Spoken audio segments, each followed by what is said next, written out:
హరే కృష్ణ. గోదాదేవి 15వ పాసురం.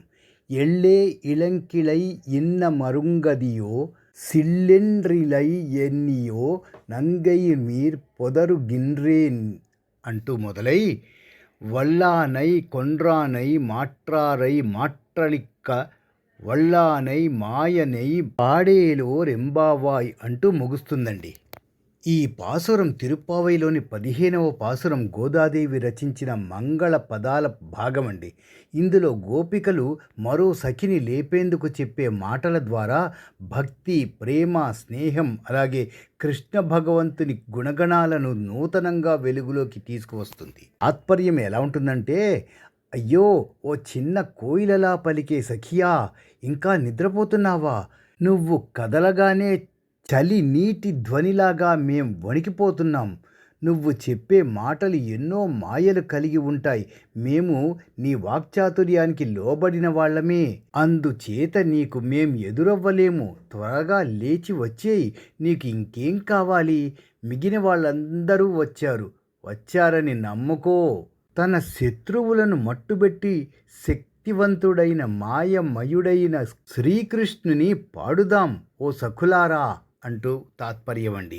ఇది చదువుతుంటే కృష్ణుని చుట్టూ గోపికల ఆనందం, సఖీల మధ్య ప్రేమ, అలాగే గోదాదేవి భావావేశం మనకి అనుభూతి చెందుతుందండి.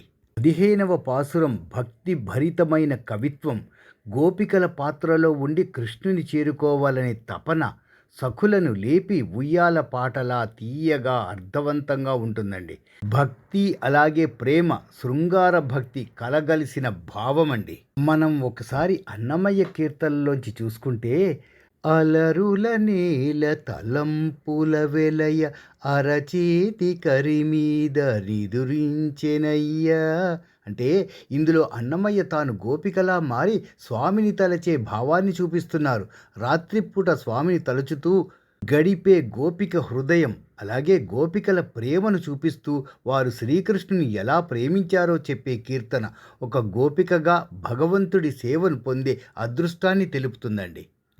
అలాగే చలమేళల కల వరజాలయందున అతల కడల చూచి ఆడిన వాడెవ్వడు అంటున్నాడు. అంటే గోపికలు కృష్ణుని కోసం చేసే తపస్సు, వారి ప్రేమ, ప్రకృతి కూడా పాల్గొనే సందర్భాలు ఇందులో ఉంటాయి. ఇది తిరుప్పావైలో భిన్నంగా ప్రేమతో కూడిన తపస్సు చూపిస్తుందండి.